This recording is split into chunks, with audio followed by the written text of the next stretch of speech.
Welcome, and thank you for joining for another whiskey review. Today, we're going to take a look at the Springbank 15-year-old rum cask matured, 51% ABV, released in 2019, Dustin. Your bottle, you have a couple of these bad boys. When you first got this, you opened it up with me. What else can you tell me about it? Yeah, so it's all rum. Every year, Springbank does a different, cask matured, sherry wood, burgundy, bourbon wood, rum wood. This one got some pretty decent reviews when it came out. I was a little skeptical when I first popped it, which, I've become pretty critical of Springbank, and this one is no exception. And, so I always kind of go into these with a little bit of trepidation because Springbank, while they do a lot of good, they like to vary their batches enough where you're always kind of like, is this the one? Yeah, now when you say that, you just get all the Springbanks anyway. It's just whether or not you buy multiple versions of them. Correct, but I still score them fairly. Here we go. Another Springbank from Dustin. But again, this is a one that I like originally, so I'm happy to come back to it. No, it's very light as far as the color. Very similar to a bourbon cask maturation. Well, and that's the way most rum casks are. In fact, they tend to even be a little lighter because they don't necessarily have to be even a charred wood. And Dustin, how many bottles does this were made? 9,000 bottles, 51%, and right off the bat, you can pick up that this is rum finished. Buddy, there is like a candied banana, like a white chocolate covered banana right off the top. I'm with you on the white chocolate. It's candied. Mm-hmm. The banana note is really subtle. I wouldn't have picked it up if you hadn't said it, but it's there. You're right. I mean, you're just getting like that sugar cane forward rum note with just a hint of like rum spice. This is definitely not like a really fancy, I don't know rums that well, Mike. In fact, I actually just bought my first bottle of rum ever the other day. So I started with a 24-year-old rum because why would you do anything less? Right. And, but my first thought was, whoa, this is funkier than the rums I've had before. This is not that kind of rum. This is much more of a clean rum, but there's a little bit of funkiness there. Well, I tell you what, besides that white chocolate banana, there's a beautiful hot vanilla. Mm-hmm. Well, this one actually might be one of the cleanest but nicest versions of the Springbank coastal notes. Yes. At the end there, that sea salt's there, and then that kind of, Keith likes to call it underbaked sugar cookies. Me, I'm more of like a loaf of bread or something, but it's a very clean bread, and it's just very nice. Yeah, sourdough bread. I've always said, I've kind of pinpointed Springbank Funk as sourdough bread that's grilled on one side, like toasted, but it's not quite toasted yet. It's just like just hit the oven. It's warm, but it's not. Yeah, you're right. And this one is just. I mean, this might even literally be like you're kneading the dough. You're squeezing it during that process. I mean, it's really clean. While you're adding sugar, it's April. 75 degrees, beautiful outside, sun. Gorgeous day. Yeah, I mean, it's just fruity. If we had a beach to sit on, it'd be a perfect whiskey. The fruits are coming out more as we let it open up too. Yeah, I'm starting to get maybe like a pineapple that doesn't have too much citrus. Pineapple and pear. Pear would probably be better with. Very light pear, but there's a little bit of that sourness of a pineapple there, just barely. But it's not acidic. No. This is beautiful. This is this is just beautiful, but it's not intense. Yeah, I tell you what.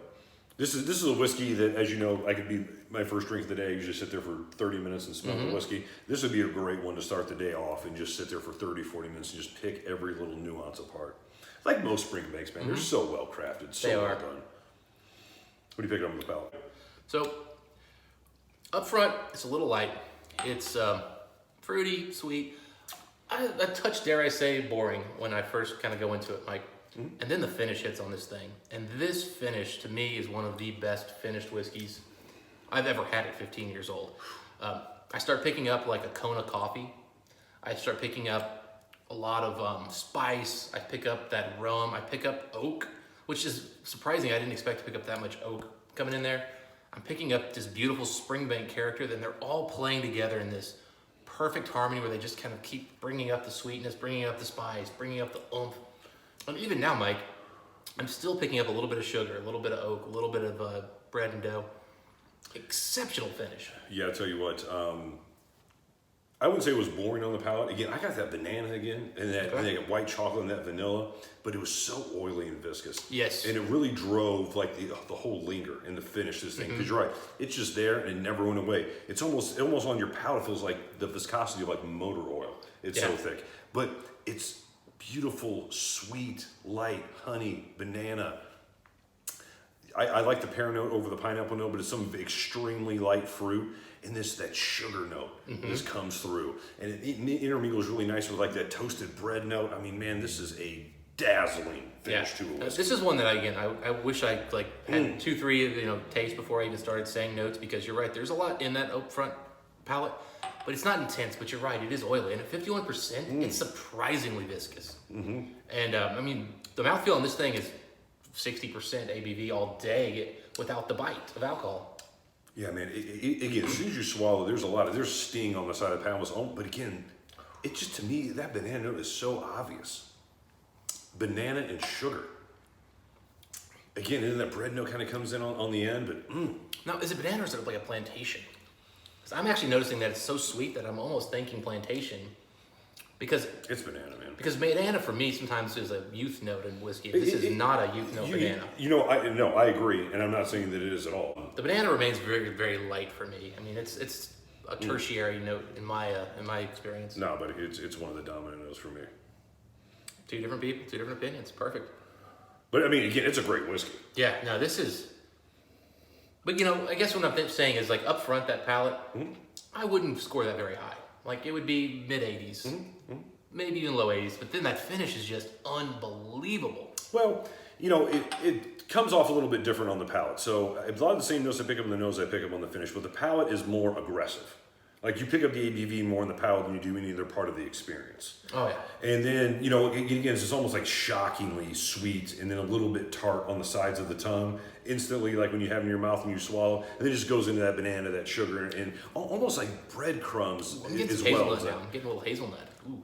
Yeah, almost like breadcrumby note to it, along with that toasted, like lightly toasted dough note. But again, like you said, when you said kneading the dough, it's sourdough. Yeah, I'm even getting a little bit of like smoked vanilla now. Oh, you know what? Actually, there was a pizza place here locally that puts sugar in their crust. Okay. And I'm not talking like the red sauce or the cheese or anything else like that, but just like the sugary end crust. Because I'm not really a crust eater with pizza. I like the inside of it, especially if it's not. Their own? Right. But like, I would eat that crust because of the sugary crust to it. And it almost reminds me of that sugary planks on Parsons Avenue sourdough sugar crust. Man, I tell you what, a lot going on. With most Springbanks. Interesting whiskeys always, and you're getting a quality product. Absolutely. So, Mike, where are you at on score? That's a good question.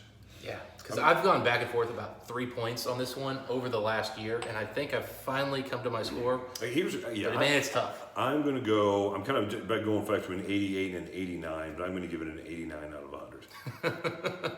We are dead lockstep here again, man. Yeah. I felt like I was going high, because this is... Nah, man. This is maybe a $200 bottle. I think they went for a little less than that. It's worth it. Oh, absolutely. It's worth it. And I've seen secondary $250, $300, which, to be honest with you, for Springbank, that's actually a pretty good price. And I think it's the fact that it's 15 years old that kind of has been the saving grace for the secondary. Because if this said 20, one, I'd believe them, because this could easily be 20-year-old whiskey. There's nothing on this that doesn't make me think it's a well-aged whiskey. No. And we tend to, at 15, we tend to say that's when you start getting well-aged whiskey, but you don't always have well-aged whiskey at that point. Yes, very well said. So, Mike, pretty darn impressed. This one was a winner, and I am so glad I have a backup. Yeah, I know. I mean, like most of the Springbanks you bring here, man, just excellent whiskey, just a bombshell of a whiskey, when I order a rum cast whiskey, I'm like, okay, I get overly vanilla. It took it way too far direction in one way or the other. Yeah. This one here, man, it did subtly so well. And the things that were just components, it amped up those. And then just brought everything back, and it had just a nice middle ground of flavor. I just can't believe how much flavor they got on the finish on this one. It's one of the most incredible finishes I've ever had. And it's a 15-year-old. I mean, I've had 30-year-old whiskeys that didn't finish like this. Nope. So. Excellent whiskey. Springbank, good job. Thanks, guys. If everybody else could stop buying, however, that would be really helpful, because I'm finding it harder and harder to get these. I always depend on you to bring the Springbank stuff. Yep. You rarely disappoint. Anyway, we're both at 89 out of 100. Have you had a chance to try this one? Let us know what you think. 9,000 bottles, so they're definitely out there. Yep. At that price, I'm sure a lot of people, especially Springbank fans, would pick one up. But let us know what you guys think in the comments section. Until next time, what do we wish the folks, Dustin? Happy drinking, guys. We'll see you next time.